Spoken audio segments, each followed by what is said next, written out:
Bueno, empezamos en el nombre del Padre, del Hijo y del Espíritu Santo. Amén. Jesús, luz verdadera que ilumina a todo hombre, luz que llega a este mundo. Nosotros sabemos que tú has venido de Dios, el Padre, para ser nuestro Maestro y que enseñas los caminos de la verdad. Las palabras que oímos de ti son espíritu y son vida. Pero ¿quién es digno de abrir el libro rompiendo el sello? Tú solo, tú que diste tu vida por nosotros y nos compraste para Dios con tu sangre. Danos a conocer los misterios del reino de Dios y las inagotables riquezas de tu corazón. Descúbrenos los tesoros de la sabiduría y de la ciencia de Dios que en ti se oculta. Haz que tu palabra penetre en nuestras almas, guíe cual luz nuestros pasos, ilumine nuestra senda, hasta que amanezca el día y se disipen las tinieblas. Tú que vives y reinas por los siglos de los siglos. Amén. Muy bien, continuamos con el Evangelio de Lucas. Nos quedamos el último día con la curación del leproso y vamos a ver hoy la curación del paralítico. Estamos en el capítulo 5, leemos del 17 al 26. Sucedió un día que mientras enseñaba estaban sentados algunos fariseos y doctores de la ley, que habían venido de todas las aldeas de Galilea y de Judea y de Jerusalén, y la virtud del Señor estaba en él para curar.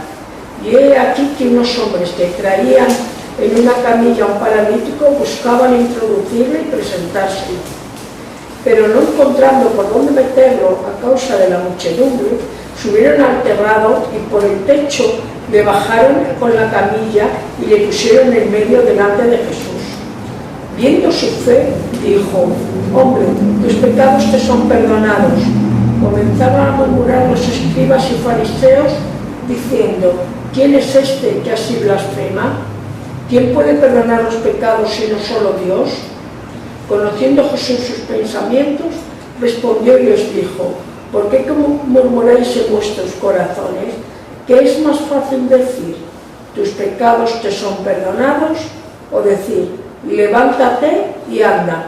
Pues para que veáis que el Hijo del Hombre tiene poder sobre la tierra para perdonar los pecados, dijo al paralítico: a ti te digo, levántate, toma la camilla y vete a casa.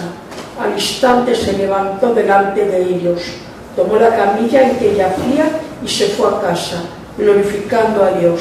Quedaron todos fuera de sí, glorificando a Dios, y llenos de temor decían: hoy hemos visto cosas increíbles. Muy bien. ¿Veis? Habían acudido mucha gente, dice, para escucharle.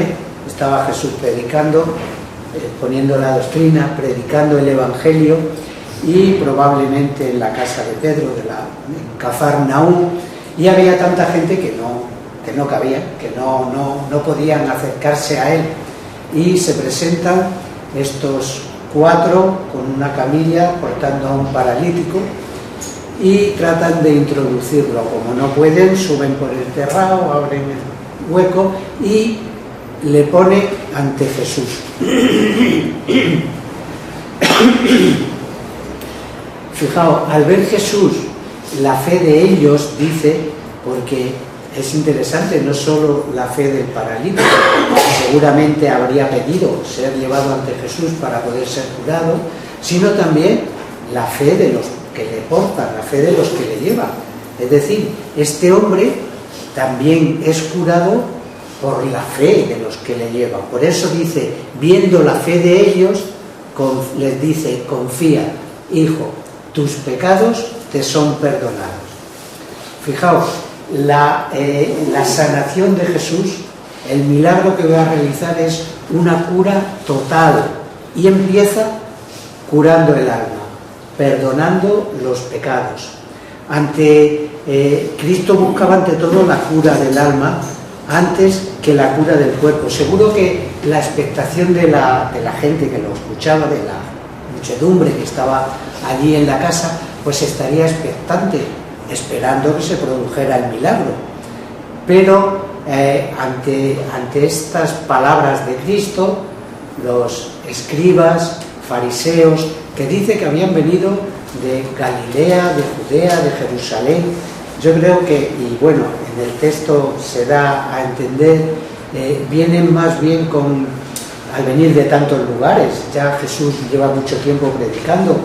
La fama de Jesús de taumaturgo, es decir, de un hombre que realiza milagros, que hace milagros, tal vez se había extendido, era muy famoso, y vienen de todos los lugares escribas y fariseos en una misión un tanto de espionaje, podríamos decir, para ver si en alguna podían pillar a Jesús. Y dice que en aquel ambiente, pues ante esta afirmación de Cristo perdonando los pecados, murmura los escribas y los fariseos: ¿quién es este que así blasfema? Fijaos, Mateo solo dice esto: ¿quién es este que así blasfema? Porque como escribe para los judíos saben perfectamente que diciendo que blasfema sabían por qué blasfemaba, pero Marcos y Lucas, que escribe a los gentiles, les da la explicación de lo que es blasfemia. ¿Quién puede perdonar los pecados sino solo Dios? Y en efecto, solo Dios podía perdonar los pecados, ya que este pecado pues es una ofensa contra Dios. Luego solo Dios puede perdonar los pecados, y Cristo se presenta aquí hablando en nombre propio y actuando y perdonando en su nombre. No dice, como dijo el profeta Natán a David, que Dios le había perdonado ya sus pecados, o no se pone a orar delante de Dios suplicando que por el poder Dios le conceda, como a los profetas en algunas ocasiones, el poder realizar el milagro, sino aquí es totalmente distinto. Cristo actúa y perdona los pecados en su nombre, en nombre propio. Y ante este pensamiento de los escribas y fariseos, porque no se lo dicen a Cristo, dice, pensaban en su interior: ¿quién es este que blasfema? Pues ante ese pensamiento, y él, que además penetra los corazones, penetra el conocimiento, les dice: ¿por qué pensáis mal en vuestros corazones? ¿Qué es más fácil decir? ¿Tus pecados te son perdonados? O decirle al paralítico: levántate y anda. Porque mirad, las dos cuestiones están en una línea sobrenatural. Lo mismo es decir los pecados, hace falta un poder sobrenatural, que el poder decir al paralítico: levántate y anda. Y Jesús realiza el milagro para justificar que tiene el poder de perdonar los pecados. Por eso le dice digo que aparecían en la misma línea el poder sobrenatural, tanto de perdonar, dice, pues para que veáis que el Hijo del Hombre tiene poder para perdonar el pecado, le dice al paralítico: levántate, toma tu camilla y vete a tu casa. Y fijaos, los evangelistas recogen esta escena y este milagro, y todos los que vieron esto se maravillaban y glorificaban a Dios, dice Lucas y Mateo y Marcos. Marcos es el que quizás mejor lo expresa, porque dice: jamás hemos visto cosa igual, decía Marcos en su evangelio.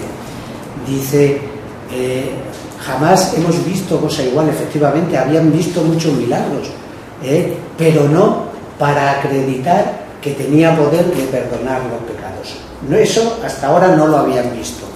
Pero fijaos, Mateo va mucho más allá en la repercusión que este milagro, este perdonar los pecados, tiene, porque dice que da a entender el efecto que causó no solo en los presentes, sino en las multitudes que luego oyeron la explicación o oyeron narrar este milagro de Cristo. Dice que estas muchedumbres, impresionadas, alababan a Dios que dio tal poder a los hombres. ese plural de a los hombres va mucho más allá, porque ¿a qué se refiere Mateo? Pues al poder que los apóstoles recibieron de poder hacer milagros, puede ser, pero seguro que todavía va más allá, y acaso también tenga una mayor amplitud, y Mateo pueda reflejar aquí el poder concedido por Dios a los hombres para perdonar en la confesión. Ese poder que efectivamente pertenece propiamente a Jesucristo, pero los ministros de su iglesia no la ejercen sino en su nombre. Pues puede ser que Mateo haya pensado en estos últimos a la hora de recordar se quedaron maravillados por este poder que había dado a los hombres. ¿Cuál es el valor entonces apologético? La apologética es presentar una base razonada de la fe, ¿no? Pues, ¿cuál es el valor apologético de este milagro de Jesús, curando al paralítico y perdonándole los pecados? Lo que Jesús hizo fue realizar un milagro, como hemos dicho, para confirmar que Él tenía el poder de perdonar los pecados. Y con este poder de perdonar los pecados se seguía que Jesucristo se hacía de ellos. Pues evidentemente sí, porque si Él no hubiese asumido los atributos de Dios perdonando los pecados, que era en el Antiguo Testamento, era Dios el único que tenía el poder de perdonar los pecados. Si Él se atribuye este atributo de Dios, es porque se hace Dios. Si no, hubiera dicho a los fariseos y a los escribas que murmuraban sobre Él: no, bueno, yo es que he pedido a Dios que me conceda el poder de en su nombre realizar el milagro. Pero como decíamos, actúa en nombre propio. La gente ante este milagro decía, en la conclusión que sacan es clara: solo Dios puede perdonar los pecados. Cristo perdona los pecados, Cristo es Dios. Luego, Él sí se presenta con un atributo divino, y de esa manera iba creciendo pues la fe también en su divinidad. Seguimos con la lectura del Evangelio y vemos la vocación de Mateo, la vocación de Leví, versículos del 27 al 32. Después de esto salió y vio a un publicano llamado Leví en su despacho de cobrador de impuestos, y le dijo: sígueme. Y éste, dejándolo todo, se levantó y lo seguía. Entonces Leví le dio un gran banquete en su casa, y asistía gran número de publicanos y otros más que estaban a la mesa con ellos. Los fariseos y sus escribas murmuraban y decían a los discípulos: ¿por qué coméis y bebéis con los publicanos y pecadores? Y Jesús les contestó: no necesitan médico los sanos, sino los enfermos. No he venido a llamar a los justos, sino a los pecadores, para que se conviertan. Muy bien. Vamos a ver Mateo 9.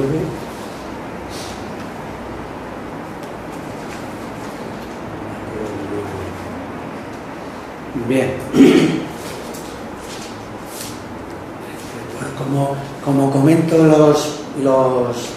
los hechos que nos narran Lucas y Mateo, en Mateo, pero luego tardo en buscarlo en algunos momentos.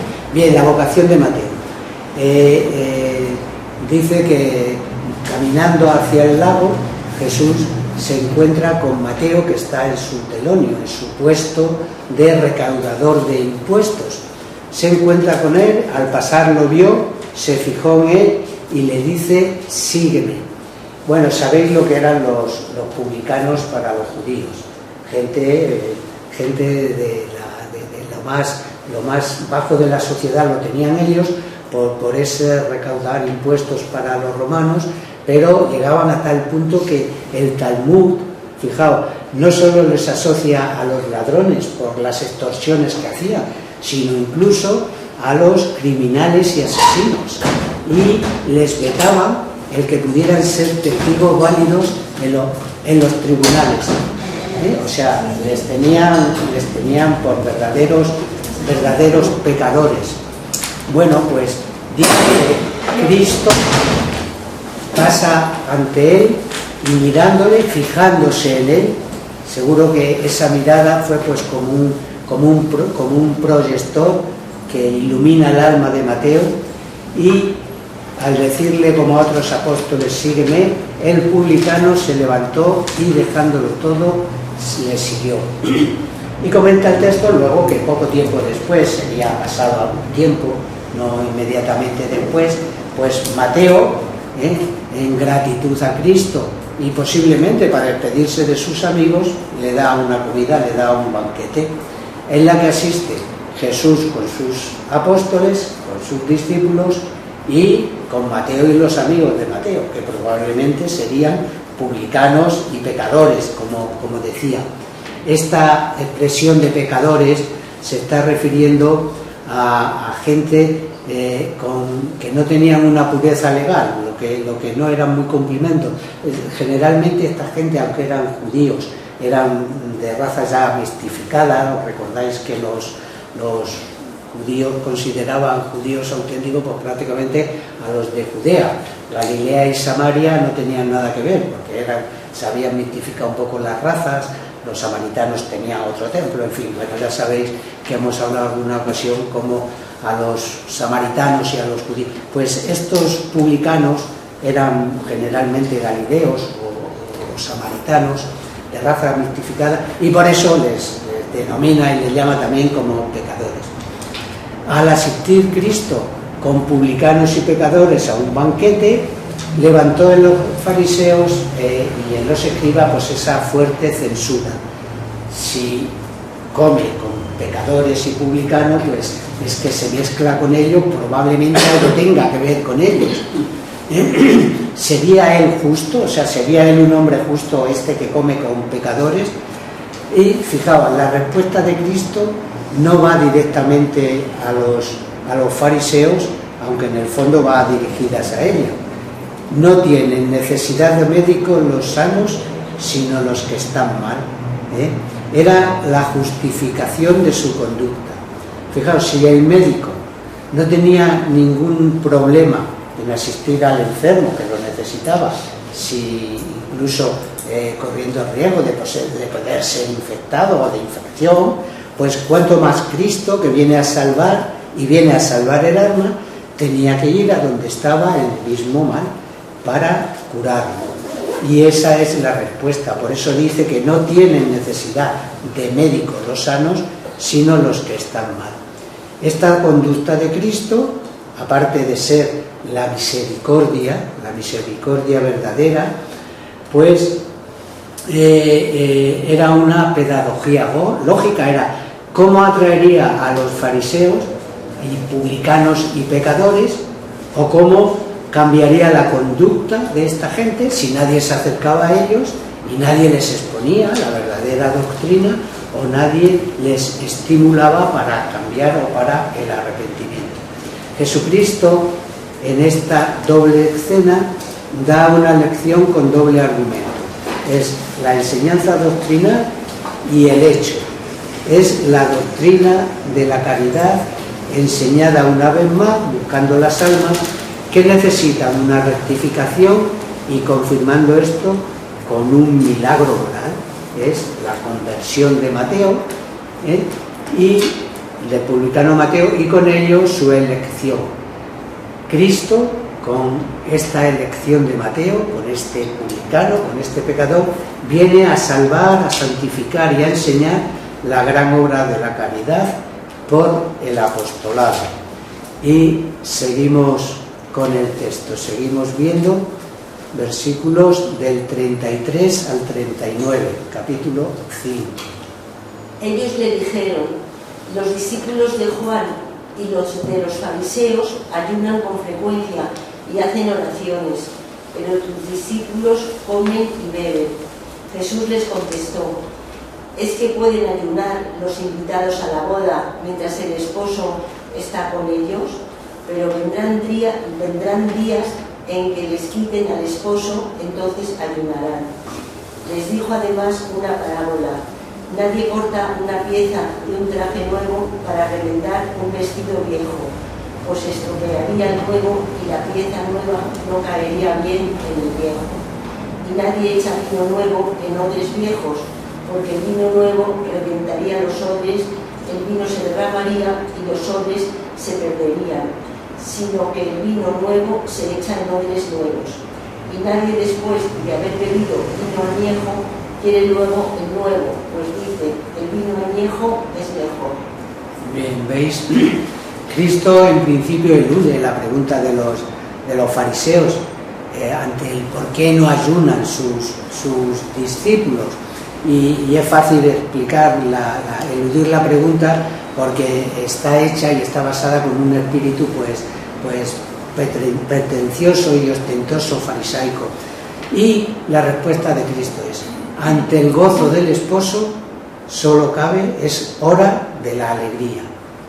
El banquete era símbolo de la llegada del reino, y aunque es verdad que este reino va a permanecer, pues se expresa en este momento lo que quiere considerar es el momento temporal de Cristo. Mientras Cristo esté con ellos, el esposo, es tiempo de alegría. Luego con las comparaciones del vestido y el vino, les hace ver que hay una incompatibilidad materialista de lo pasado y que hay un espíritu nuevo al margen de sus exigencias y sus tradiciones. Es decir, hay que dejar lo viejo y coger lo nuevo.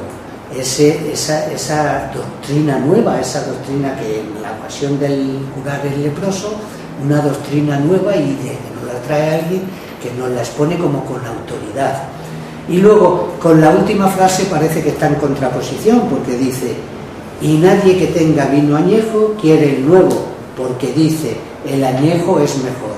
Bien, esta última frase, que parece que está en contradicción, que nos dice esto, Lucas la inserta aquí, aunque posiblemente esté en otro contexto, pero la inserta aquí para indicar el apego que muchos tienen al vino añejo de la ley. Es decir, estos no renunciarán al vino añejo del Antiguo Testamento, estos arraigados en sus tradiciones farisaicas, y lo que estaban fuertemente apegados. Y fue lo mismo que les pasó a los judaizantes. ¿Recordáis los judaizantes, esos primeros judíos convertidos al cristianismo, que estaban tan apegados a la ley de Moisés que crearon el primer problema en la iglesia?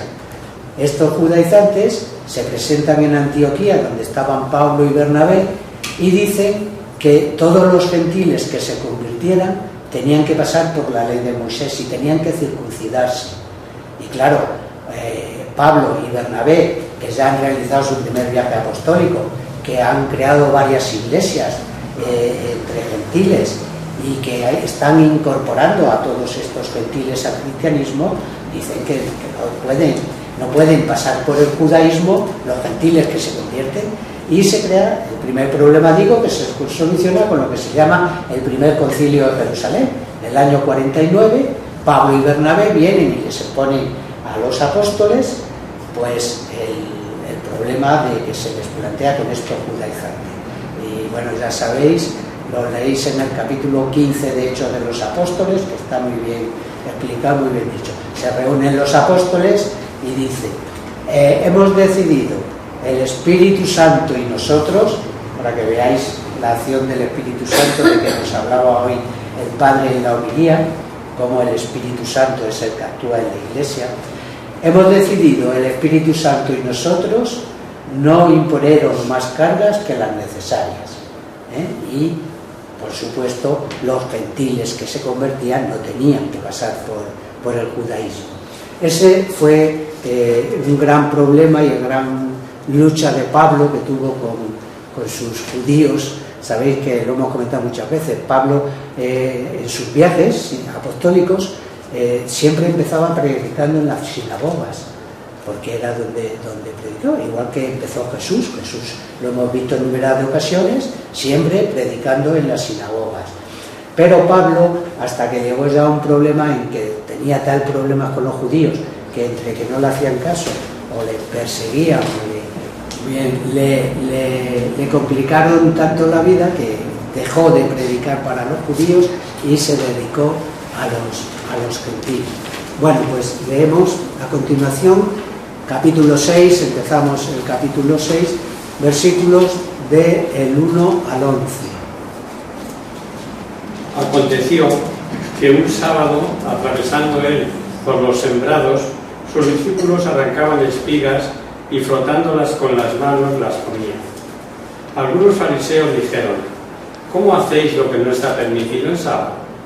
Jesús les respondió: ¿no habéis leído lo que hizo David cuando tuvo hambre él y sus acompañantes? ¿Cómo entró en la casa de Dios y tomando los panes de la proposición, comió y dio a los que venían con él, siendo así que no es lícito comer sino solo a los sacerdotes? Y les dijo: dueño del sábado es el Hijo del Hombre. Otro sábado, entrando en la sinagoga, enseñaba, y había allí un hombre que tenía una mano seca.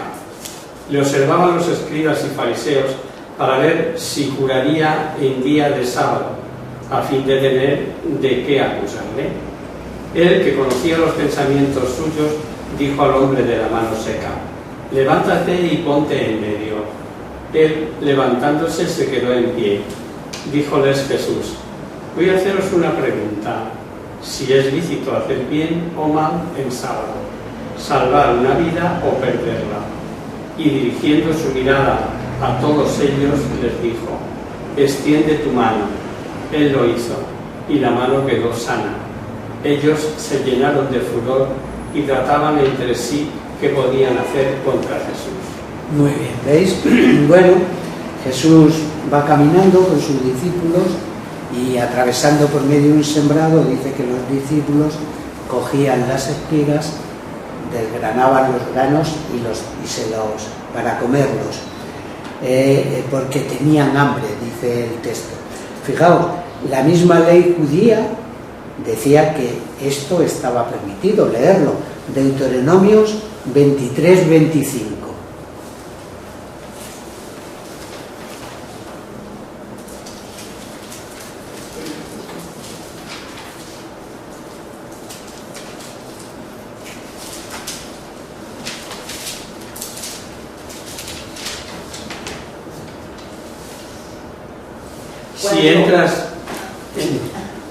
Si entras en la mies de tu prójimo, podrás tomar unas espigas con la mano, pero no meter la hoz en la mies de tu prójimo. ¿Veis? Podrás coger espigas con la mano, pero no meter la hoz, claro, no te vas a poner a recolectar toda la mies, pero estaba permitido. Por lo tanto, ¿veis? Los fariseos le dicen: mira que tus discípulos hacen lo que no es lícito, pero lo que no es lícito, hacerlo el sábado.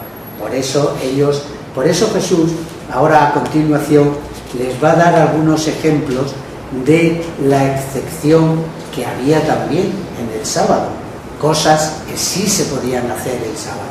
La advertencia de los fariseos, digo, más que celo por la ley, era pues un poco de malevolencia contra Cristo. La legislación rabínica, bueno, era sobre los trabajos prohibidos en el sábado, se elevaban a 39, pero en el siglo II, después de Cristo, se ampliaron muchos más. Y entre ellas había la siguiente: la tercera era, no se podía recoger la mies el sábado, ni se podían atar las gavillas. Y a esto lo equiparan un poco los fariseos, el recoger estas espigas con la mano.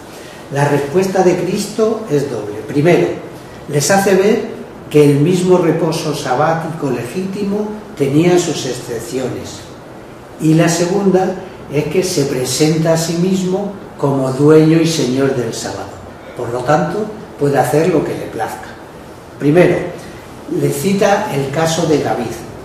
David, huyendo de Saúl, había llegado hasta donde se encontraba el tabernáculo, en Nob, y iba con la escolta, con la pequeña guarnición que le acompañaban de soldados, y llegando a este punto pues tenían hambre, y le piden al sacerdote Ahimelech que les dé de comer, y el sacerdote Ahimelech no tiene más que los panes de la proposición. Sabéis que en el tabernáculo, en el santo, que estaba el candelabro de los 7 brazos, la mesa de los perfumes y la mesa de los panes de la proposición, siempre en la mesa de los panes había 7 panes que se ofrecían a Yahvé y estaban durante una semana, y cada semana se renovaban esos panes. Esos panes que se renovaban eran sagrados y solamente podían ser consumidos por el sacerdote. Bueno, pues de estos panes que se han retirado para sustituirlos por otros recientes, en los que el sacerdote le ofrece a David y a sus tropas, y ellos comen de los panes de la proposición de los panes sagrados. Es decir, la conclusión es que si estaba algo prohibido por la ley y fue hecha por un sacerdote, y sin embargo ante la necesidad de David y sus hombres, no le pareció ir contra el espíritu de la ley, y además fue hecho también por David, modelo de perfección en Israel, pues es que fue una acción lícita. Mateo y Marcos narran este mismo hecho, pero Mateo alega otra razón, y es que solo Mateo transmite que el reposo sabático fue tan estricto que nada se pudiese trabajar en él, y tenía sus excepciones. También en el reposo sabático los sacerdotes podían cumplir con el rito, no ser tan estricto que no se pudiera hacer nada. También estaba legislado. Leer Levítico 24, 5, 8.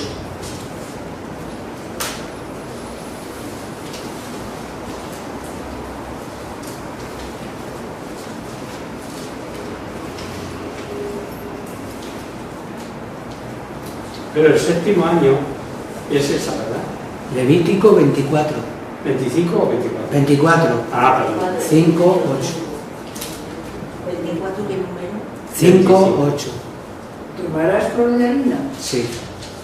y con ella cocerás 12 tortas de 2 décimas cada una, y las colocarás en 2 filas, 6 en cada fila, sobre la mesa de otro puro que está delante de Yahvé. Sobre cada fila pondrás incienso puro, que será para el pan como un memorial, un sacrificio por el fuego a Yahvé. Cada sábado se prepararán delante de Yahvé perpetuamente de parte de los hijos de Israel. ¿Ves? Está hablando de que cada sábado los sacerdotes, cumpliendo con el ritual del templo, pues hacían labores propias de los sacerdotes, luego que había ciertas excepciones para los sábados. Cristo concluye que no solo hay excepciones lícitas, sino que además Él puede dispensarla porque es el Hijo del Hombre, es el Señor del sábado. El reposo sabático es de institución divina. Proclamarse Señor del sábado es proclamarse dueño de la legislación. Si Dios es el dueño del sábado y Cristo es el Señor del sábado, Cristo se está proclamando por lo mismo Dios. ¿Veis? Son todos cuestiones que van pues poco revelando y Cristo aumentando la fe entre los oyentes sobre su divinidad, sobre la divinidad de Cristo. Nos vamos a quedar aquí hoy, aunque un poco pronto, porque el próximo día continuamos con la elección y con el texto. El próximo día todavía es lunes 27, me parece. No, es porque luego ya al siguiente es una charla especial, pero el próximo día continuamos con el Evangelio de Lucas. Muy bien.